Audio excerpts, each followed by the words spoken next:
모든 부모는 자기 자녀에게 자기의 DNA를 물려줍니다. 그래서 유전자 검사를 통해서 친자 확인을 할 수 있습니다. 여기 부모님들 계신데 자녀들이 자녀들에게 자기의 어떤 DNA가 갔는지 확인해 보실 때가 있으시지요? 저건 나 닮은 건데 이런 생각 하게 되잖아요. 그러니까 우리의 좋은 점도 물려주지만 부족한 점도 물려주기 때문에 안타까울 때도 있습니다. 그런데 그리스도인인 우리는 하나님의 자녀입니다. 하나님께서 내 아버지시고 나는 그분의 자녀예요. 그럼 나의 아버지신 하나님께로부터 여러분은 어떤 DNA를 물려받으셨습니까? 내가 하나님의 자녀라는 사실을 확증해주는 가장 확실한 DNA는 무엇일까요? 그것은 사랑입니다. 우리의 아버지 하나님은 사랑이시기 때문이에요. 이것은 제가 그냥 말하는 게 아니고요. 요한일서 4장 7절 8절이 이 사실을 확증해 줍니다. 우리 요한일서 4장 7절 8절을 뜻을 생각하면서 함께 읽어보겠습니다. 사랑하는 자들아 우리가 서로 사랑하자. 사랑은 하나님께 속한 것이니 사랑하는 자마다 하나님으로부터 나서 하나님을 알고 사랑하지 아니하는 자는 하나님을 알지 못하나니 이는 하나님은 사랑이심이라. 아멘. 네, 사랑은 하나님께 속한 것입니다. 그래서 사랑하는 자마다 하나님께로부터 난 자예요. 하나님께로부터 났다는 것은 하나님의 자녀로 거듭났다는 말씀이잖아요. 그러니까 내가 사랑을 행할 때 내가 하나님으로부터 난 자, 하나님의 자녀라는 사실을 확증하는 것이죠.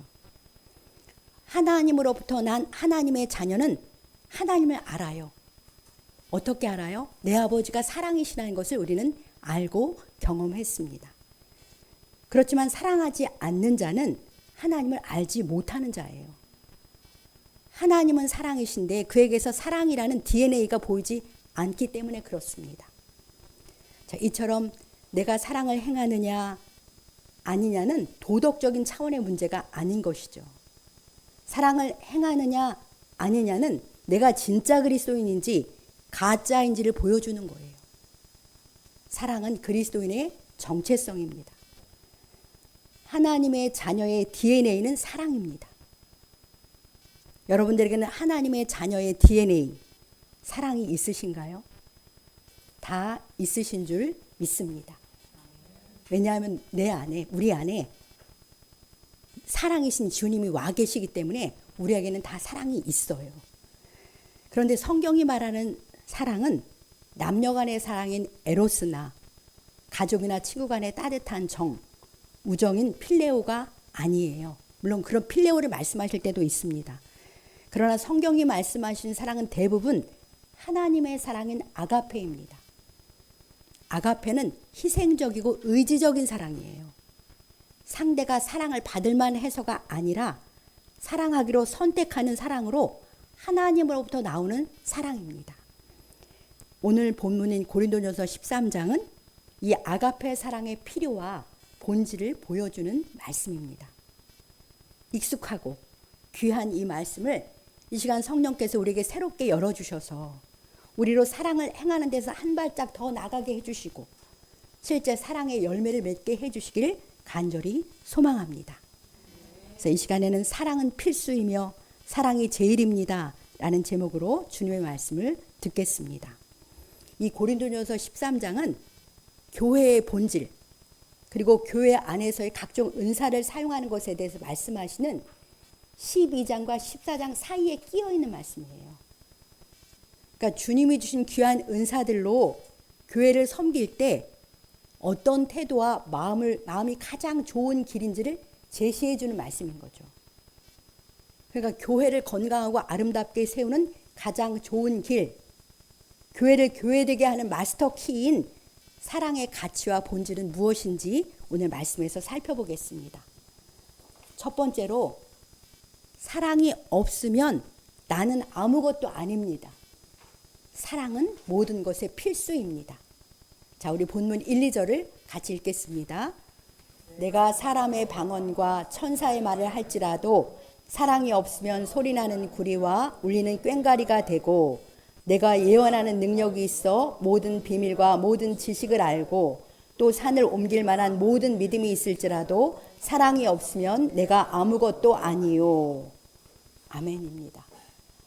내가 방언과 천사의 말을 할지라도 사랑이 없으면 시끄러운 소음이 될 뿐이라는 거예요. 내가 예언하는 능력이 있어서 모든 비밀과 모든 지식을 알고 전한다 해도 또 산을 옮길 만한 큰 믿음의 은사가 있을지라도 사랑이 없으면 내가 아무것도 아닙니다. 많은 성도들이 사모하는 방언, 예언은 믿음의 은사들에 대해서 말씀하시잖아요. 당시의 고린도 교회에는 성령께서 이런 신령한 은사들을 풍성하게 부어주셨습니다. 이 놀라운 은사를 받은 성도들은 자기가 받은 은사에 취했어요.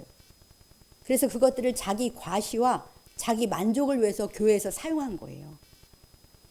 교회 안에서 자기의 은사를 경쟁적으로 나타나다 보니까 공예배의 질가 무질서해지기까지 했다라고 14장에서 말씀하시잖아요. 그러니까 이 귀한 은사가 소음에 불과하게 된 거예요. 방언이라든지 예언의 은사가. 받은 은사로 우리가 자기를 나타내려고 하면 내가 아무것도 아닌 거예요. 왜냐하면 주님께서 그의 은사를, 내 은사를 쓰시지 않기 때문입니다. 그를 통해 교회와 하나님 나라에 아무런 열매가 맺히지 않기 때문에 아무것도 아니라고 말씀하시는 거죠. 그러니까 성령께서 우리 각 사람에게 은사를 주신 것은 공동체를 세우고 유익하게 하기 위함입니다. 그러니 주신 은사로 공동체와 다른 사람을 위해서 사랑으로 봉사해야 합니다. 이 은사를 자기 자랑이나 자기 만족을 위해 사용하고 교회의 질서를 무시한다면 주님께서 그의 은사와 그를 사용하시지 않습니다. 열매가 맺히지 않는 거예요. 자기는 이랬다고 생각해도. 자, 이 말씀은 은사가 필요 없다는 말씀이 아니지요. 선물로 받은 귀한 은사를 가지고 사랑으로 봉사해라. 그렇게 말씀하시는 것입니다. 모든 은사 사용에 있어서 사랑이 필수입니다. 사랑으로 행한다는 것은 내 중심적인 것이 죽인 마음을, 내 중심적 마음을 버리고 다른 사람 중심의 마음으로 섬기는 거잖아요. 그러니까 내 만족이 아니고 나는 빠지는 거예요. 내 자아는 빠지고 다른 사람과 공동체의 유익만을 위해서 봉사하는 것입니다. 교회 안에서 모든 행함의 절대적 동기는 언제나 사랑이어야 할 줄 믿습니다. 자, 2절에 나오는 예언의 은사는 주로 목회자들에게 주시는 은사예요. 그러니까 목회자가 성경의 모든 비밀과 모든 지식을 알고 놀랍게 말씀을 전한다 해도 사랑이 없으면 그가 아무것도 아니다. 이렇게 말씀하시잖아요. 그러니까 저 같은 목회자에게 큰 경계와 도전을 주는 말씀입니다. 제가 이 말씀을 묵상하면서 몇 년 전에 수영로 교회의 원로 목사님이신 고 정필도 목사님에게 그 목사님께서 목회자들에게 들려주신 말씀을 들은 게 기억이 났습니다. 몇 년 전에 돌아가시긴 했는데 돌아가시기 전에 했던 설교예요. 그분이 목회자들에게 교회 성장의 특급 비밀을 알려주겠다면서 말씀하신 이야기예요. 교회 성장의 특급 비밀이 뭘까요? 이렇게 말씀하셨습니다. 그것은 목회자들이 설교를 준비하거나 전할 때 성도 중에서 제일 가장 순종을 잘하고 목사가 생각만 해도 기쁨이 되는 그 성도를 생각하면서 말씀을 준비하라는 거예요. 그리고 그 성도에게 말씀을 전한다고 생각하면서 전체에게 말씀을 전하라고 말씀하셨습니다. 그러면 성도가 변하고 교회가 성장한다고 말씀해 주셨습니다. 제가 그때는 여기 이제 우리 이권사님이 계셨어요. 다른 분들은 아직 없었을 때입니다. 그런데 우리 장로님이 저한테 그 말을 했더니 이권사님을 생각하면 쓰면 되겠네. 항상 아멘을 잘해 주셨거든요. 그렇게 얘기했는데 요즘은 다예요. 우리 성도들이 전부 다 하나님의 말씀을 너무 경청하기 때문에 저는 고민할 필요가 사실 없습니다. 근데 이 정 목사님이 굉장히 그 부산에서 제일 큰 교회를 성장했는데 그것을 목회자들이 알고 싶은 거예요. 어떻게 교회가 그렇게 성장했냐 했더니 이것이 교회 성장의 특급 비밀이라고 말씀하셨습니다. 무슨 얘기입니까? 목사가 말씀을 선포할 때 성도를 사랑하는 마음으로 전하라는 그런 말씀이잖아요. 그러면 그 사랑의 마음이 성도들에게 전달되어서 열매가 맺힌다. 그런 말씀입니다. 이렇게 목사로부터 시작해서 우리 모두는 각자에게 주신 은사와 재능으로 오직 교회와 성도를 사랑하는 마음으로 섬겨야 합니다. 그런 우리 교회가 되기를, 우리 모두가 되기를 간절히 소망합니다. 이제 3절을 보십시오. 3절도 같이 읽어볼까요? 내가 내게 있는 모든 것으로 구제하고 또 내 몸을 불사르게 내줄지라도 사랑이 없으면 내게 아무 유익이 없느니라. 아멘. 자, 놀랄만한 말씀이에요. 내가 내게 있는 모든 재물, 내 모든 재산을 들여서 다른 사람을 구제하고 기부한다 해도 자기 위안이나 자기 만족을 위한 것이라면 주님 앞에서는 자기에게 아무 유익이 없다는 거예요. 그리고 내 몸을 불사를 정도의 헌신과 열정으로 그렇게 희생을 했다 해도 그것이 사랑이 아니라면 자기에게는 아무런 유익이 없다. 주님 말씀하십니다. 참 두렵고도 놀라운 말씀 아닙니까? 이 정도의 희생과 헌신에도 자기 중심성만 있을 수도 있다는 거예요. 그러면 소용이 없다. 그렇게 말씀하시는 거죠. 우리 모든 행함의 동기가 사랑이어야 합니다. 사랑이 필수이고 절대적인 것이죠. 사랑이 없으면 나는 아무것도 아닙니다. 사랑으로 행하지 않으면 내게 아무 유익이 없습니다. 이 거룩한 하나님의 말씀 앞에서 자기 자신을 돌아볼 때 엎드려 회개하지 않을 사람이 누가 있겠습니까? 십자가 대속으로 참 사랑을 몸소 보여주신 우리 예수님이시잖아요. 오직 하나님 아버지를 사랑하시는 마음으로, 그리고 우리를 사랑하시는 마음으로 예수님을 순종하셨고 희생하셨습니다. 사랑 때문에.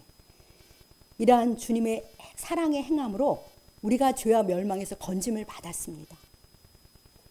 이렇게 큰 사랑, 완전한 사랑을 받고도 아직도 이기심과 내 중심성에서 벗어나지 못한 나 자신을 위해서 애통해하면서 주님 앞에 엎드려 회개해야겠습니다. 주여, 주님께 무한한 사랑을 받고도 여전히 제 중심적으로 살아가는 저를 용서하여 주시옵소서.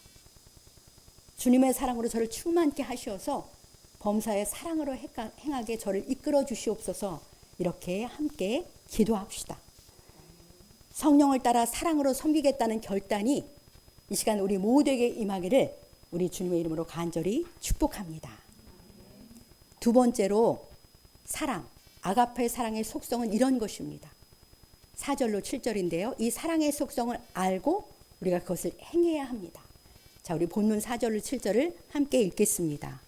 사랑은 오래 참고 사랑은 온유하며 시기하지 아니하며 사랑은 자랑하지 아니하며 교만하지 아니하며 무례히 행하지 아니하며 자기의 유익을 구하지 아니하며 성내지 아니하며 악한 것을 생각하지 아니하며 불의를 기뻐하지 아니하며 진리와 함께 기뻐하고 모든 것을 참으며 모든 것을 믿으며 모든 것을 바라며 모든 것을 견디느니라.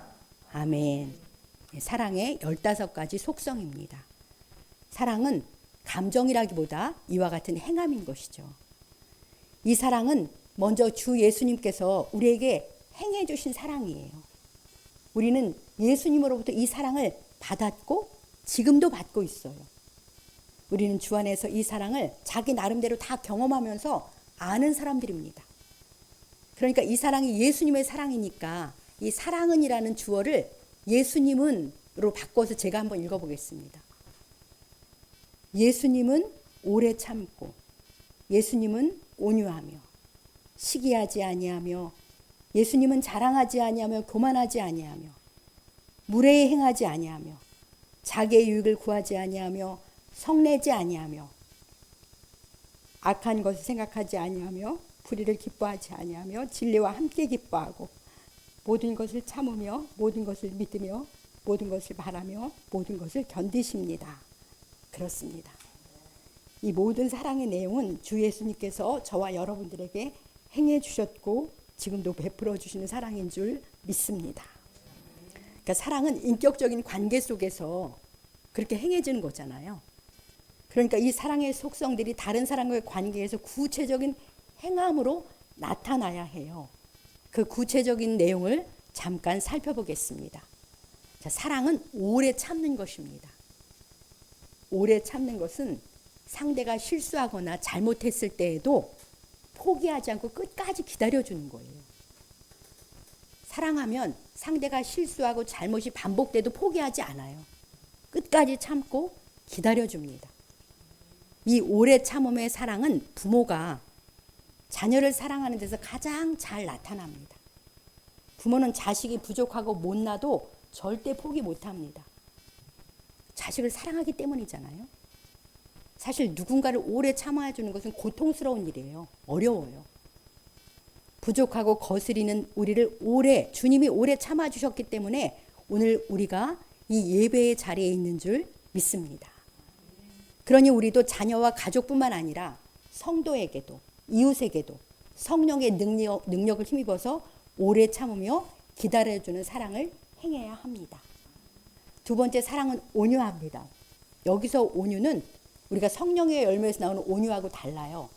성령의 열매에서 나오는 온유는 헬라어로 프라우스거든요. 근데 여기서 온유는 크레스티오마이, 그러니까 친절함이에요.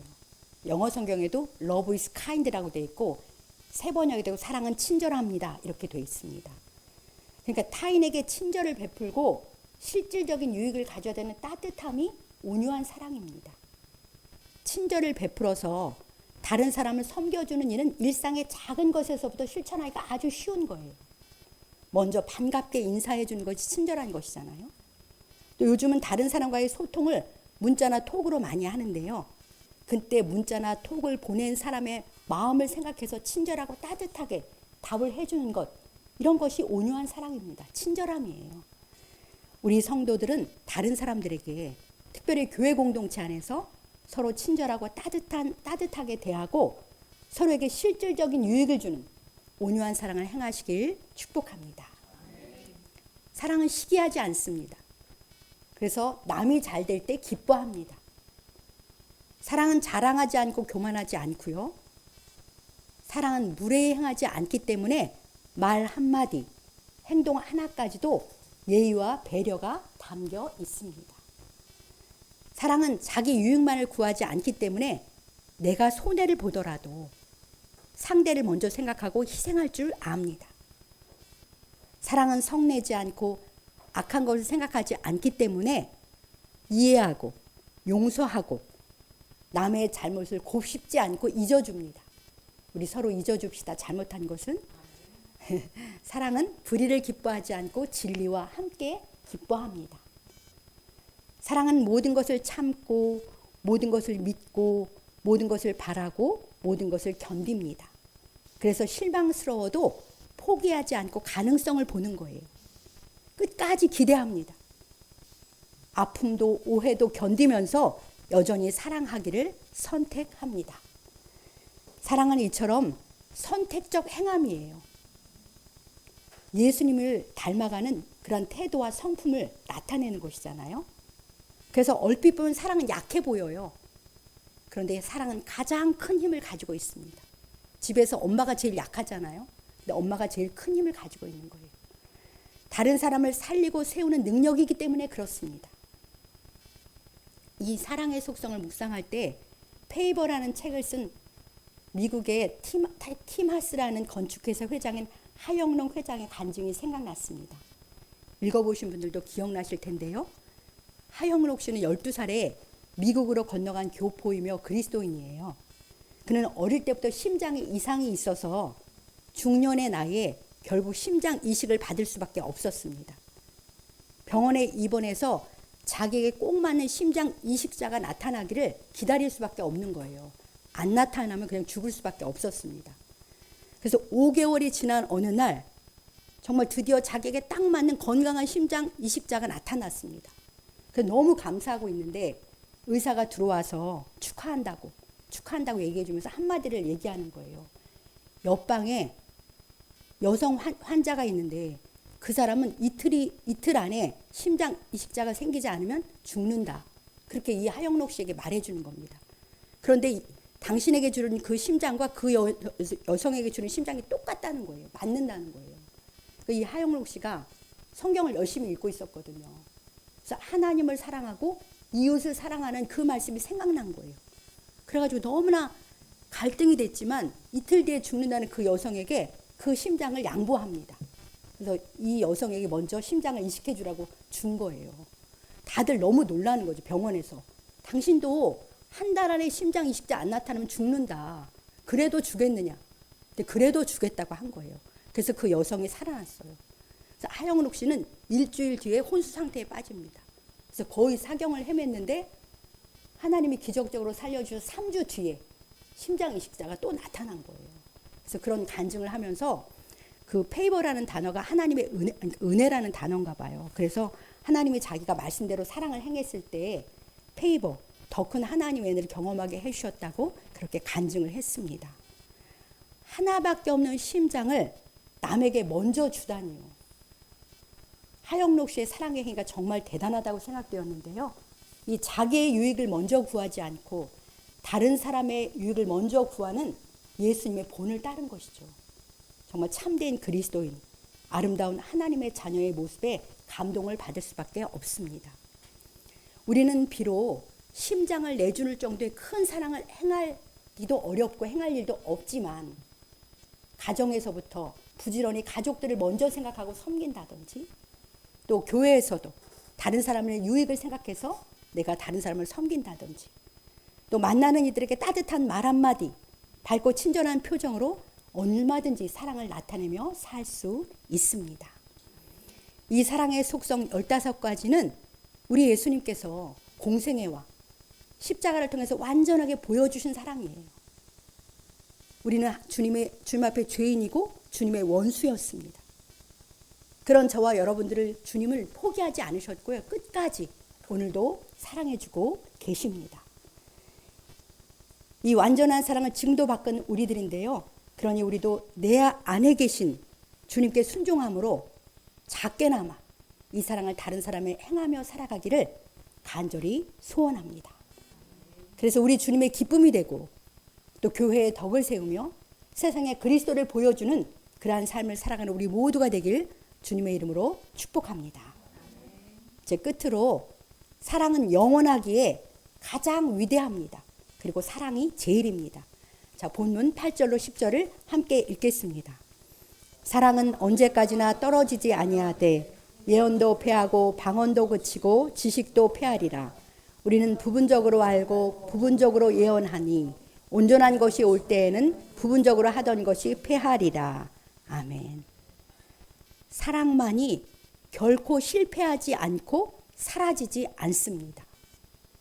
예언과 방언, 지식도 온전한 것이 올 때에는 필요가 없어요. 사라집니다. 그러니까 온전한 것, 예수님 다시 오실 때 주님 얼굴 다시 뵙는 거잖아요. 그러니까 지금은 우리가 주님과 그 나라를 부분적으로만 알기 때문에 이러한 은사를 통해서 더듬어 알아가는 거예요, 사실.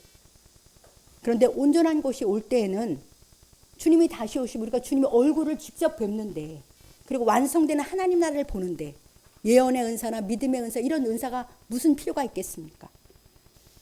그러면 부분적으로 하는 이런 여러 은사들은 필요가 없게 되고요. 그때에는 오직 사랑만 남게 되는 것이죠. 완성된 하나님 나라에서는 모든 죄악과 어둠은 사라지게 되고 오직 우리가 온전히 하나가 되어서 사랑만 하며 영원히 살게 될 것입니다. 11절에 보면 사람이 어린아이 시절에는 말과 생각이 어린아이와 같지만 또 어린아이의 특징이 뭐예요? 자기중심성이잖아요. 애들은 자기중심적이에요. 그런데 장성하면 우리가 자기중심성에서 탈피해서 다른 사람들을 생각하며 행동합니다. 이와 같이 영적으로도 성장할수록 자기중심성에서 벗어나서 다른 사람 중심으로 생각하고 말하고 행동하게 되는 것이죠. 사랑의 열매가 나타나는 것이 영적으로 성장하는 것입니다. 영적 성장의 척도, 그것이 어떤 신령한 은사를 받았느냐 여부가 아니고요. 목사냐 장로냐 권사냐 이런 직분이 아니고요. 얼마나 사랑을 행하느냐인 줄 믿습니다. 그런데 여러분 아시지만 나에게서는 사랑이 나올 수가 없잖아요. 우리는 사랑이 없어요. 이 사실을 인정하시고 오직 내 안에 계신 주 예수님, 사랑이신 주님과 매 순간 연합을 해야 해요. 매 순간 주님으로부터 힘과 은혜를 공급받아야만 사랑의 열매를 맺을 수 있습니다. 이 원리를 기억하시고 더욱 주님의 말씀으로 나를 가득 채우고 힘써 기도하심으로써 사랑의 열매를 풍성히 맺는 장성한 자리로 나아가시기 바랍니다.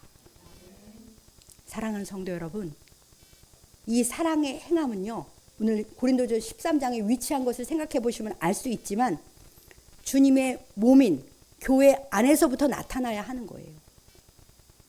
다른 곳이 아닌 교회 공동체 안에서 서로 사랑하라고 주님이 말씀하시는 것입니다.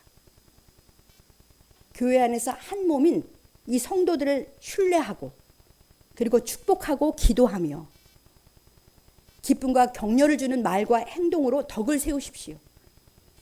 그리고 서로에 대한 사랑의 관심으로 마음과 삶을 나누며 살아가시기 바랍니다. 우리 모두가 주님과 온전한 연합으로 사랑을 행하며 살되 그 열매가 먼저 교회 안에서 나타나야 합니다. 그러면 세상에 나가서도 주님의 사랑을 나타내며 살게 되는 줄 믿습니다. 이제 13절 말씀을 읽고 말씀을 마치겠습니다. 13절을 같이 읽겠습니다. 그런즉 믿음, 소망, 사랑 이 세 가지는 항상 있을 것인데 그 중에 제일은 사랑이라. 아멘. 주님 다시 오실 때까지 우리는 믿음으로 주님을 끝까지 신뢰해야 합니다. 그때까지 주님과 그 약속을 바라보며 소망을 품고 살아야 하고요. 그리고 무엇보다도 전심으로 아낌없이 사랑하며 살아가야 합니다. 이 모든 것 가운데 믿음, 소망, 사랑 이 세 가지 중에서 사랑이 제일입니다. 사랑이 으뜸이고 사랑이 가장 위대한 것인 줄 믿습니다. 이번 한 주도 가정에서, 교회에서, 직장과 삶의 현장에서 하나님의 자녀의 DNA인 사랑을 행하며 살아가심으로 주께 영광 돌리시길 우리 주님의 이름으로 간절히 축복합니다.